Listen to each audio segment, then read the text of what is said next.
I had to leave the company I started and really just ultimately back out of being an entrepreneur and leader entirely, because at that time I just was convinced I couldn't handle it anymore. I couldn't hack it. It wasn't for me. It was too, my health wouldn't allow me to live that kind of life. And I think a combination of discovering EOS, which is really just a simple set of practical tools to help leaders get more of what they want from their business and operate with more of a sense of balance and control in their lives while maxing out performance and effectiveness.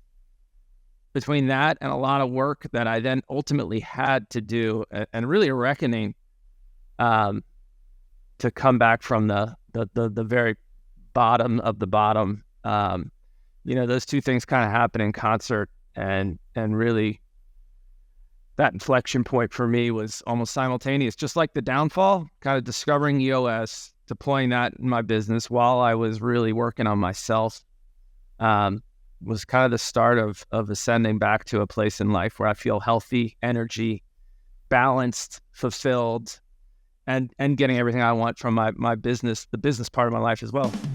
Ladies and gentlemen, welcome to Kooler Radio, the broadcast that hosts conversations that can help you craft your life. Each week, we bring on guests who are influencers, coaches, mentors, leaders, and our conversations explore the art of intentional living in crafting life to your dreams. Drop in with us now and get ready to craft your life. Ladies and gentlemen, welcome to Kooler Radio. I'm your host, Matthew Kuehlhorn. Today, I have a special guest. His name is Justin Mink. Justin has spent a career in leadership and founder roles at companies that have grown from 0 to thousands of employees, raised millions of dollars in capital, and been valued over $1 billion. In 2007, he helped launch the digital marketing agency Reach Local, helping take the company public while pioneering digital marketing best practices for local businesses. Other career highlights include co-founder of Music Audience Exchange, a music marketing technology company in Dallas that today has over 100 employees, CMO at the cannabis big data firm New Frontier Data, and sales leader of the franchise team at Scorpion, a digital marketing firm that spent 11 consecutive years on the Inc. 5,000 fastest growing private companies in America list.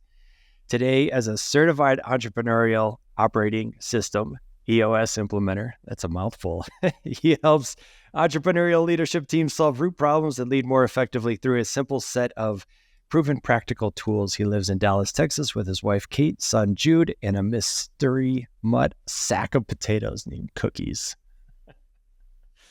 Thanks Justin, for having welcome. me, Matt. Good morning. Good morning. It's good to be with you. Oh my goodness. I'm so excited for our conversation, man. I open up these conversations with a very similar question every time, and I'm just curious, where did Justin grow up? Outside of Washington, D.C., in the suburbs of D.C., Northern Virginia.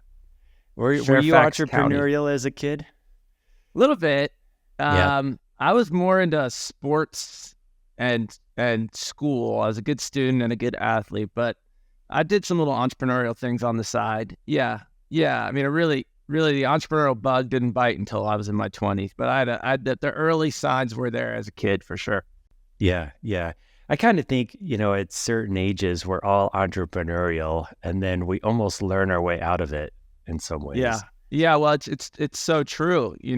I was mowing lawns and selling blow pops that I bought at Costco, and selling them in the hallways of my school for like $0.25 a pop in seventh grade. And then that kind of gets weeded out of you. You go through sort of like get in line, kind of, cultural norms. And then, and then yourself, once you gain that confidence, it comes back, I think, in your early adulthood. Maybe it's different for some, but that's how it worked for me. Yeah, no, I think it is different for some, but there is it's interesting, man. I consider myself a late blooming entrepreneur.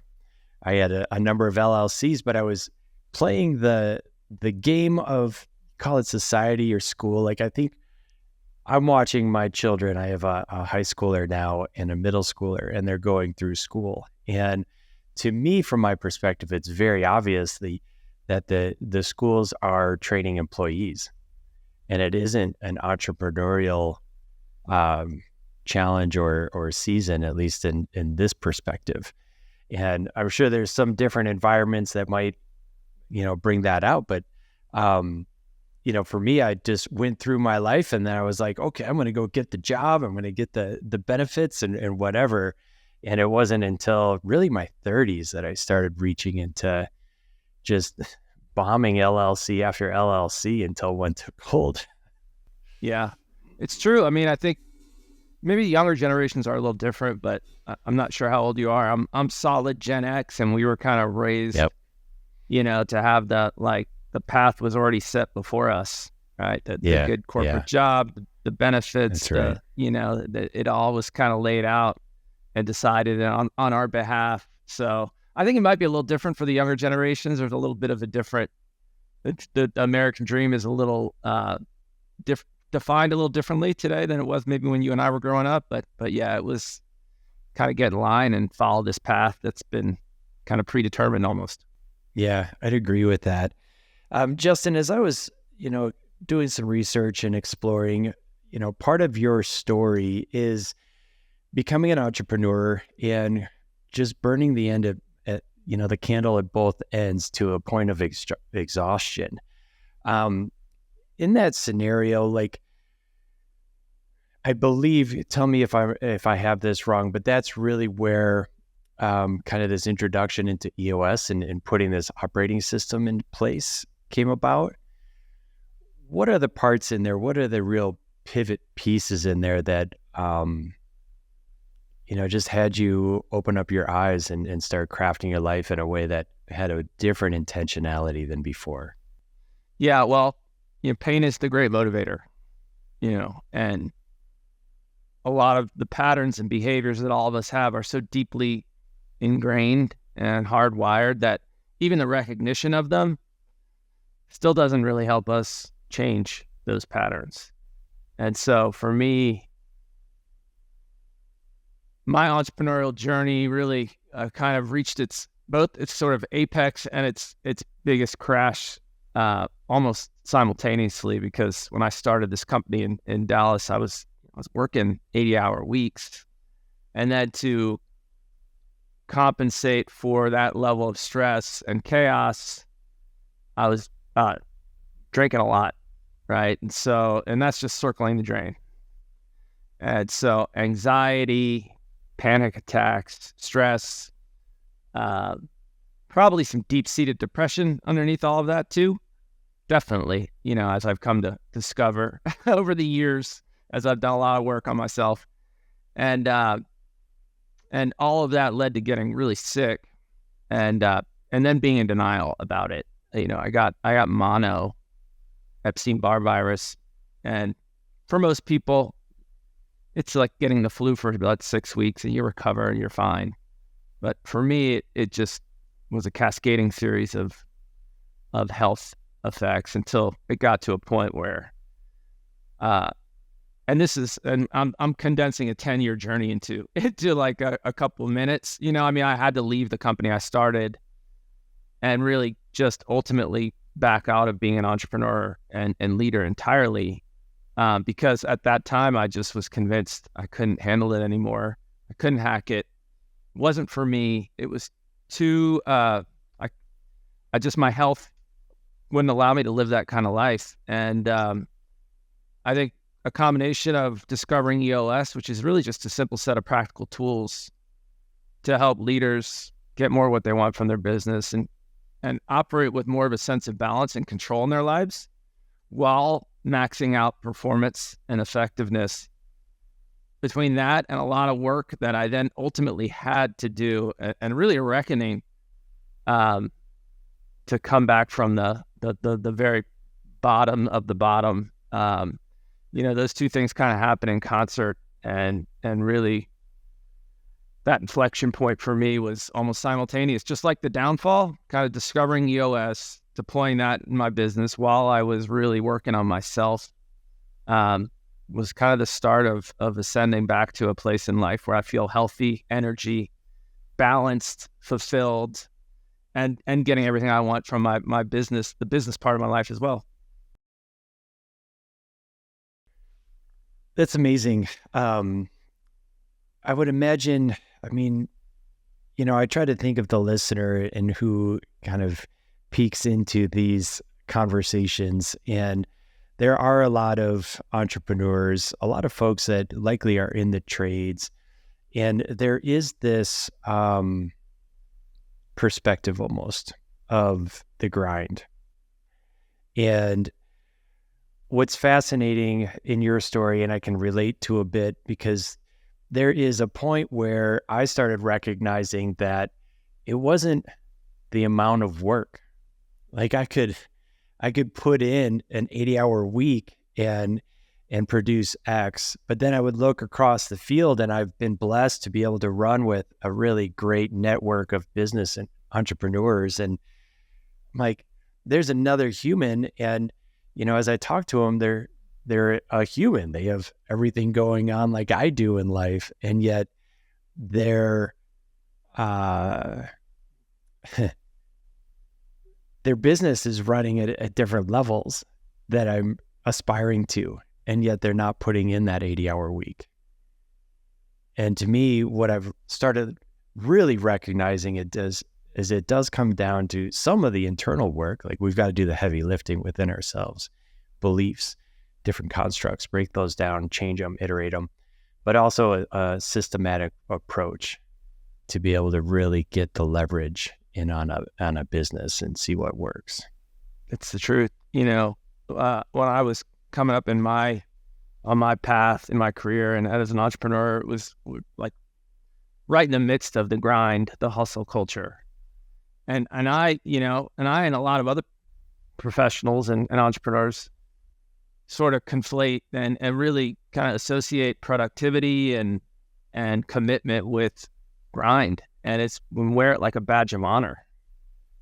And that's just the way I thought it was, right? That's the only framework. That's the only lens through which I viewed anything having to do with an entrepreneur, right? And that the whole community really, really valued that type of like self-destructive to a degree work ethic. In some cases, it was for me. Some people have a battery and they just thrive on it, but for me, it kind of broke me down. And only when I really got more and more deeply involved in, it's like, the frequency that you vibrate on, other people, things in your life, you attract people and things that vibrate at that same frequency. So when I started to switch the mode, my sort of standard operating mode, I started to attract other people who were operating at that different level. And then I found out that the most successful people in this world, the things that they value and talk about and kind of hold dear and commiserate with is not about how much we work and the grind, and it's more about like the freedom that we have in our lives. And how can we as an entrepreneur do what every entrepreneur sets out to do, which is have agency and control over their destiny. And so often it gets reversed, right? The very reason that you are an entrepreneur, you become enslaved by your business. And the most successful entrepreneurs really have that sense of control and architect a life that sustains the things they value most, and they don't lose themselves. So it was an interesting, it's so true, man. You just attract, the universe has a way of bringing the things, once you make that change sort of and start going with the flow of life versus trying to control it so much, it's amazing what unfolds. Yeah, I think you're starting to bump up on a paradox. And before we really highlight that, as far as EOS goes, I'm going to give you my real quick summary of how I would explain EOS, because I've actually worked with two implementers. One is now being consistent, or we're really on the 90-day rhythm. And it's been a blessing. There's some questions that I'm going to pop up at you around it, but my quick summary is that it's an operating system. It runs on really a 90-day rhythm, and you start with the end in mind, the really big picture, and you break it down into the 3-year, into the 1 year, and then break that into 90-day rhythms. And so we just did our quarterly, which means that we're mapping out our big rocks, and we've got, our ongoing issues, opportunities, and we've got our to-dos, and it is really, the book is named Traction for a reason, because as we get on this as a team, there is this rhythm. We are making moves forward. And with this, there is the skill of discipline and potentially the skill of patience that also goes in with it.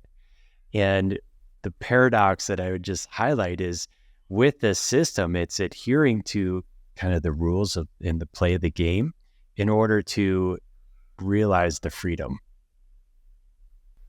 Well, listen, man, if you ever looking for a fallback career, you've got one as an EOS implementer. You summed it up. You summed it up elegantly and simply.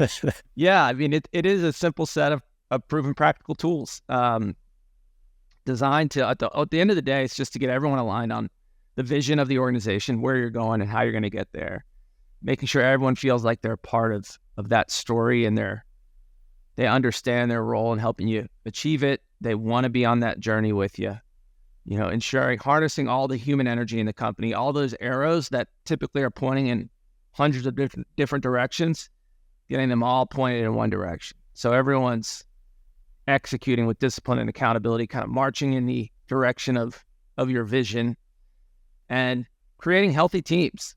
I think so often leaders are intentional about becoming smarter, better strategy, better process, more efficiency, but they are not intentional about creating a healthy culture where there's no politics, lack of ego, and just creating cohesion where you enjoy being around each other and you have that kind of locker room feel where it's all about how do we continue to get better every day without blame, without personal, contempt, but just let's get better together. And we have this kind of radical candor.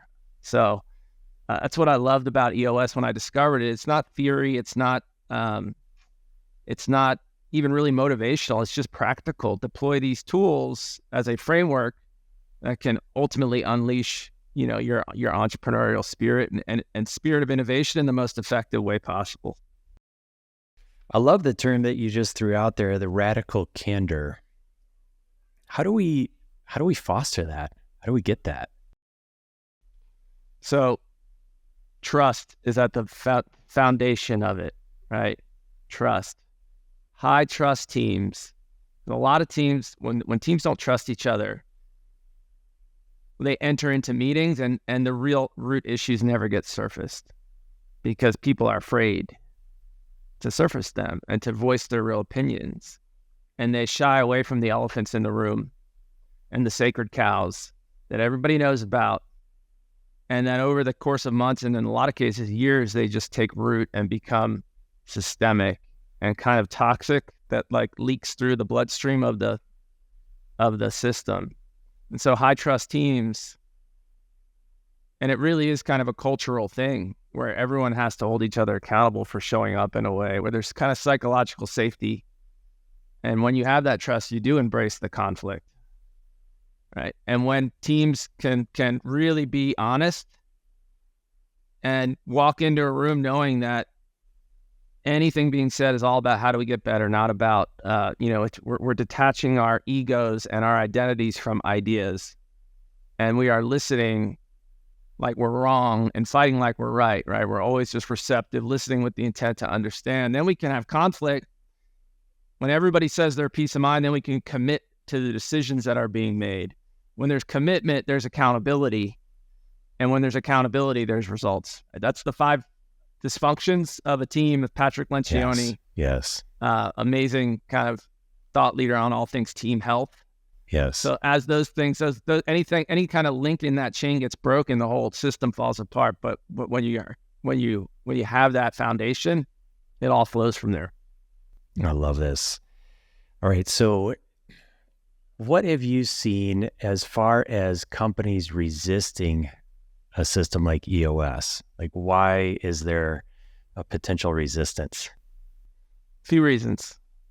I always say to anyone who's a new client, if you're just interested in EOS, it's not going to work. If you're committed, it will. Right? You have to believe and commit to it. It's like if you're interested in your marriage, it's not going to work. If you're committed, it will. And that means you grit your teeth through the discomfort and you commit and equally, work through the initial pain and suffering that you're going to have in EOS, because unpacking and unwinding change is uncomfortable. It just is. So that's one reason where it's just the change becomes, people just aren't comfortable with it, and they revert back to where the water is always flowing. The other sort of big issue is ego. A lot of leaders who will bring EOS into their system, especially working with an implementer,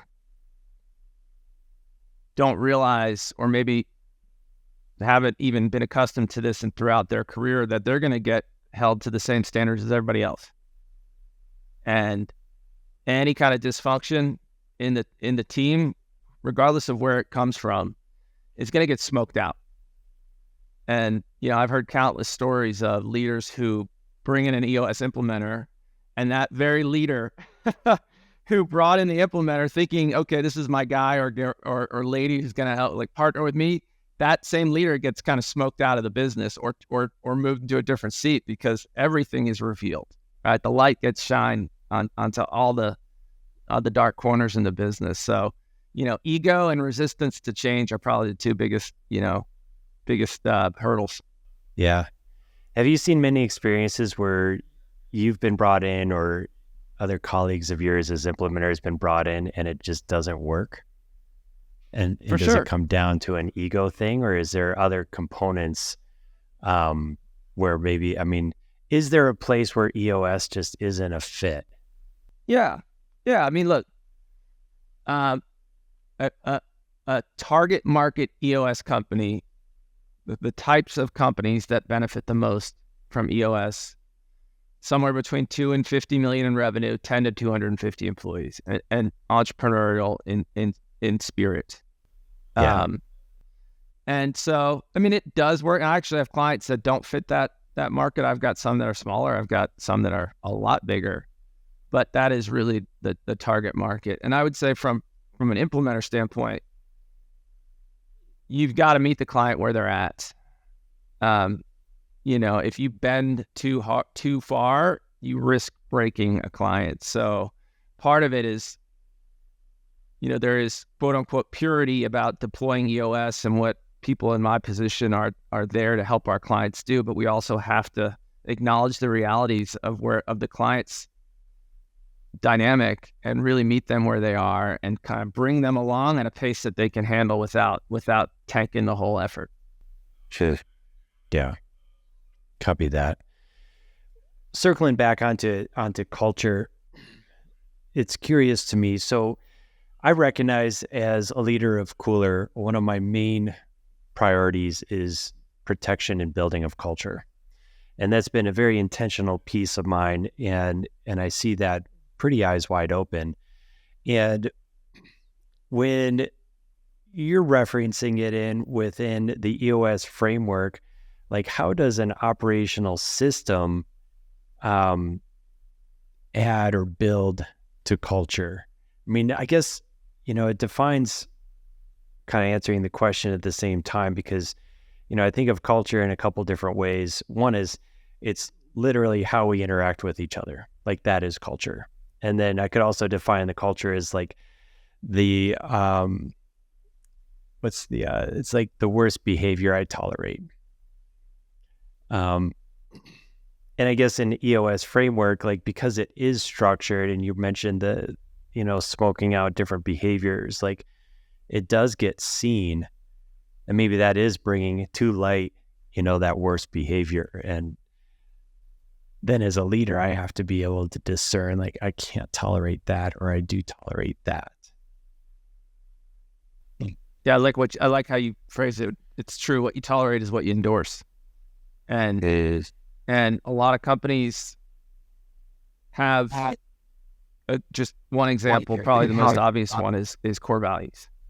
Right? So a formal set of core values that are intended to govern the behavior and define what the behavioral standards of a company, and ideally be used to attract the kind of people who believe in those, who have the same kind of fundamental principles in their DNA as the company, and repel the kind that don't. But a lot of companies, a great example, Enron and WorldCom, right? Any old head like me will know those are two of the most corrupt companies in the history of corporate America. Yeah. They shared a core value of integrity. So at best, they were trying to fix a known problem. More likely, it was just a bunch of smoke and mirrors. So the beauty of EOS is that it takes the guesswork out of it for leaders, because there are tools that map back to just about every function of the business. And so in an EOS company, there's a tool called the People Analyzer. It's used to bring your core values to life and to create a set of behavioral standards that come to life, and how every employee understands how they need to show up, and how those who are managing those people hold them accountable for living and embodying the core values. This is. That's just one example. And the VTO, like you said, is another vision traction organizer, right? This is our clear and compelling vision. And unless we're all on this page rowing in this direction together, it's so clear and transparent that anyone who doesn't believe it can self-select themselves out of the business. And anyone who's not on board and rowing with the team is going to get smoked out pretty quickly. Yeah. Yeah, they are powerful tools, and I've definitely seen them squeeze people out. Yep. And being an attractive force. Like I do think culture can trump strategy in so many ways, and just be an attractor. You know, especially in the trades, there's so much information or communication going around how hard it is to find good people. And part of that, to me, now that I see what I'm seeing, is, yeah, it's because your culture stinks, or you really haven't been intentional about defining it, because in doing so and in tightening these core values, the right people do come. Well, man, it's so true. And I'd say in the trades, I mean, I've worked with lots of home service providers, companies, probably hundreds throughout the course of my career. I've worked with a lot of franchises, and those are a lot of home service concepts. And as a homeowner, then I can clearly, it's so clear when you're working with a service provider where their culture, like that culture shows up in your house in a clear way, you know, Yes. And it shows up on Google, on your reviews, you know, and like, what are the common things that your customers are saying that are appealing, or that are, you know, are creating a poor experience for them. And so, and it's such a differentiator too, because then it's, you know, you're not racing to the bottom and trying to get to the lowest price. You know, you attract the kind of customers who value the value you bring in. And so it's just like an upward spiral of the right fit customers, the right fit employees, and a culture where, you know, we're all sort of benefiting together and feel good and happy about it all. Like there's a good energy. So I get it as a homeowner. I feel it.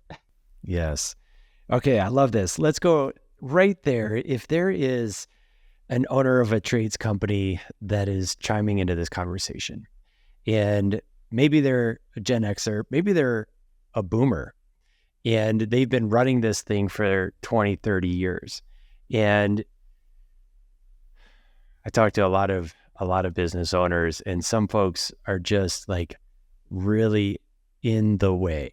Like they're doing the thing that was applicable 10 years ago, which I'm sorry, it's just not applicable anymore. There's a lot of technology and shifts going on in labor, in generational shifts, in marketplaces. And let's say that this person is now like, okay, there likely needs to be a pivot.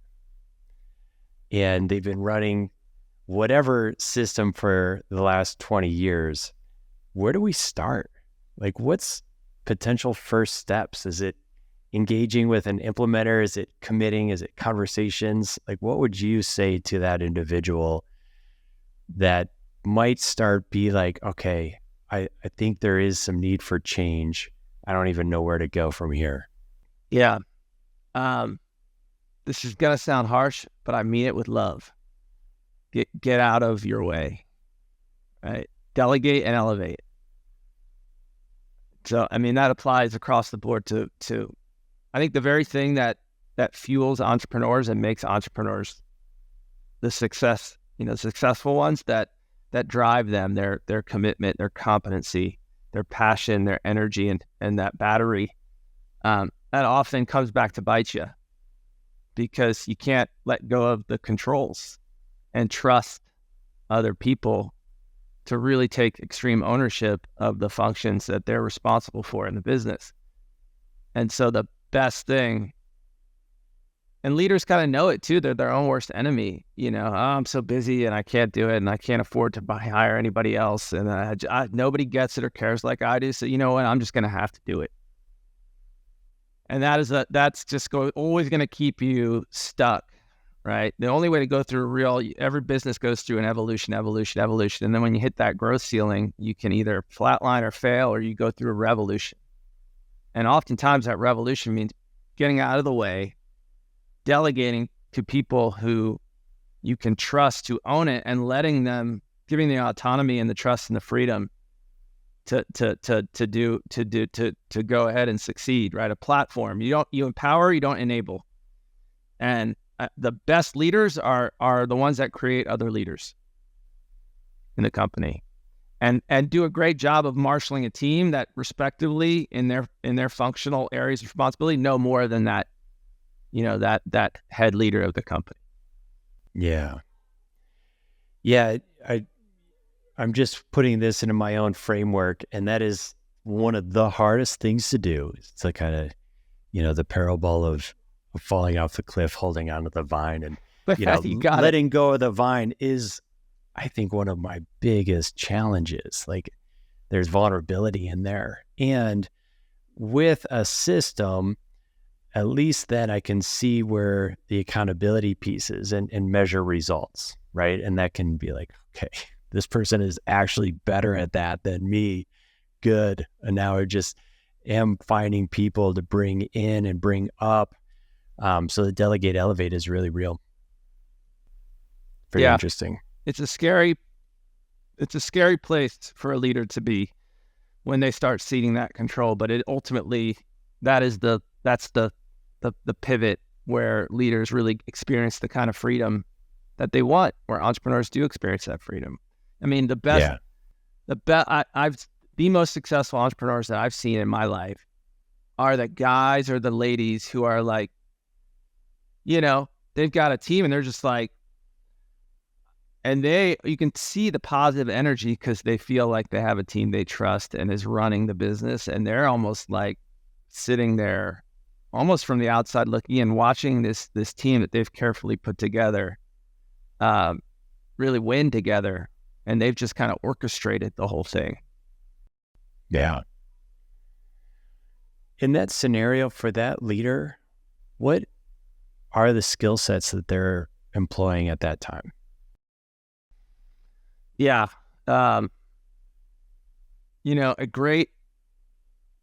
think about the visionary integrator dynamic, right? So visionaries are typically founding entrepreneurs, big idea people, see the forest through the trees, but don't really like the minutia, don't like the day-to-day or holding people accountable. A lot of entrepreneurs that start a company get stuck into what we call the integrator seat, that's the seat where you're the glue.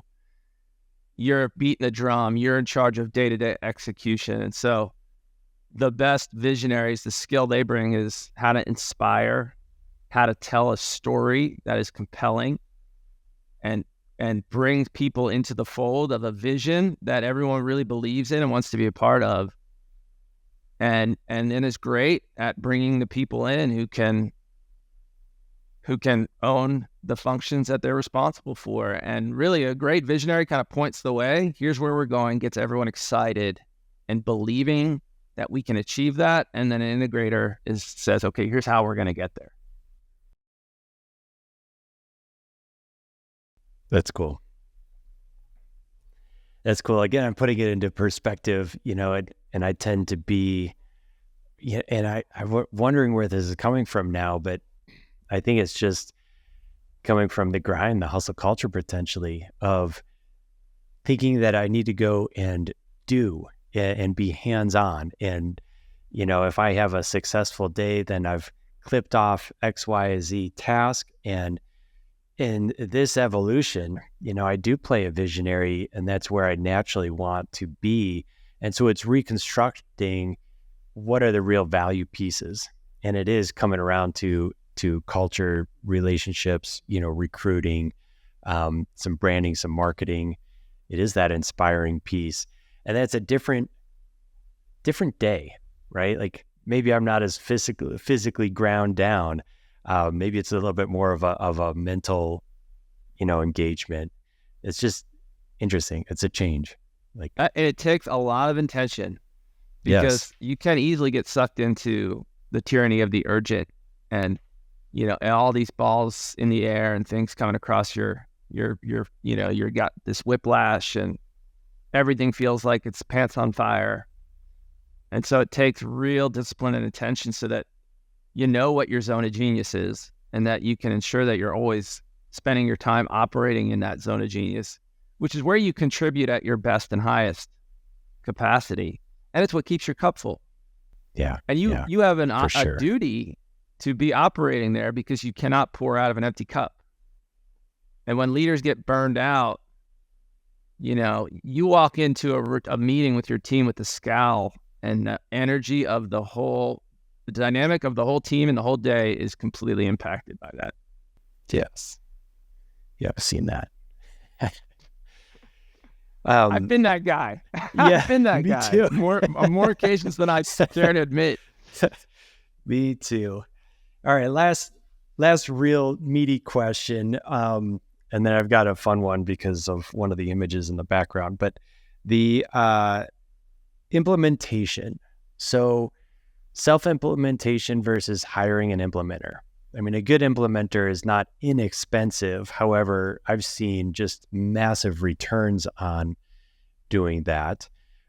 In my experience, I've hired a virtual implementer, and now we're working with somebody that is local, that comes in and we see face to face, and that's been more effective from our experience. What do you say to folks that are like, yeah, I'm just going to implement this on my own? Or, I know some people that do that relatively effectively. I guess just open question: implement on their own, hire an implementer. Yeah. I came from a company where we implemented EOS on our own, and it worked well. I support, myself and a colleague are starting a mastermind of self-implementers in Dallas, where we're going to facilitate them IDSing so they can share best practices and experiences and really form a community. I support it, but what implementers are, the third party, the professionals like myself that come in to help a team. What we're really there to do is teach the leadership team to mastery so that they feel confident and equipped to cascade it to the rest of the company. Because too often a leader will try to push it down, and there's not equal buy-in, and they're not fluent enough to do it confidently, and so it kind of blows up. I'm there to facilitate. But beyond the teaching of the tools, I'm there to facilitate the wisdom in the room, right? To bring out the collective intelligence of that team and help them come to conclusions that are in the best interest of the greater good. And probably the most important, as a coach, I was an athlete in my life, and the best coach I ever had was the hardest on me, but I loved it because I knew he believed in me, and he wanted to squeeze out every ounce of performance from the very limited physical capacity that I had. So, a great implementer coaches the team to performance, holds everybody equally accountable. So it's not just coming from one leader. Everyone's on the same page, and really pushes and presses in the interest of making them world-class and the best they can be. So, I think self-implementing companies, a lot of them do it well. Some don't. But the way I position it to a potential client is an EOS implementer is an investment, but around the same as kind of the lowest cost full-time employee. And I always say, if you stack up the value an implementer can bring to you versus maybe what your lowest performing, minimum wage employee is bringing, what's the relative value? I would hold the value up of an implementer every time I think the implementer would win that cost value comparison.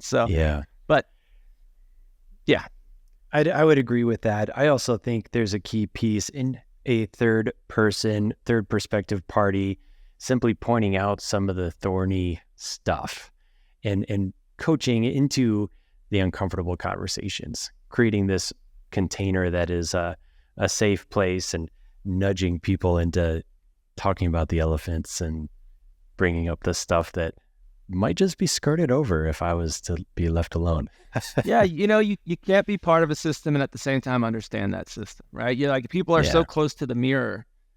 Implementer comes in, third party, objective, can get sort of, we're not on the field, so we have that perspective. And another thing that's worth saying too is a lot of leaders in a room, they've got a lot to lose. If there's a problem with honesty and a leader is worried that if I push too far, I might lose my job. And that's my livelihood. Whereas an implementer, we have one client of many, and I have there's a saying in the EOS community that a lot of us have taken to heart, which is try to say one thing in a session always that'll get you fired.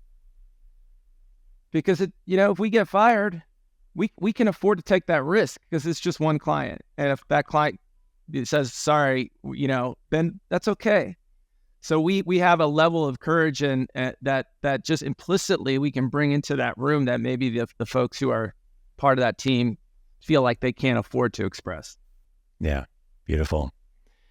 All right, I have to ask, the image you have of the dog holding the martini glass, is that this mystery mutt sack of potatoes? No, so gosh, I'm gonna start like tearing up already. It's a 15-year-old dog that died last summer. So yeah, that's not actually, we didn't commission that work.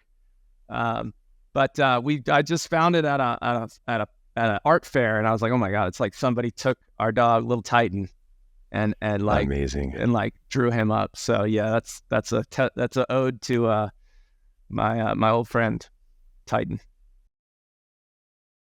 Justin, I appreciate your heart, the way that you show up, and the value that you brought into the conversation. For folks that are interested in either learning more about EOS, reaching out to you in particular, seeing some of the value that you bring into the world, how do we get in touch with you? Yeah, thanks for asking. You can just look up Justin Mink on LinkedIn. I post there all the time, once, twice a day on all things leadership, living a life of balance and performance. JustinMink.com, you can sign up. I have a little daily newsletter that comes out, which seems like overwhelming, but it's called Mink in a Minute because it's just a little 60-second chunk of insight and very digestible. Or you can check me out on my website, eosworldwide.com/Justin-Mink. Beautiful.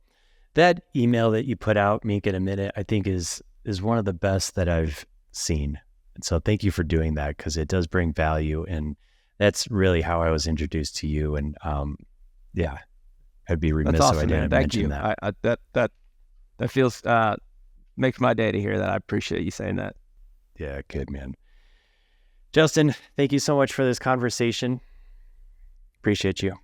Thanks, Matt. It's good to be with you. Ladies and gentlemen, thank you so much for listening to the Kooler Lifestyle Podcast. We count on your subscriptions, your likes, your shares, and I encourage you to do that now. If you're watching on YouTube, go ahead and subscribe, lower right-hand button. If you're on audio, download this, share it, and we look forward to having you on the next one.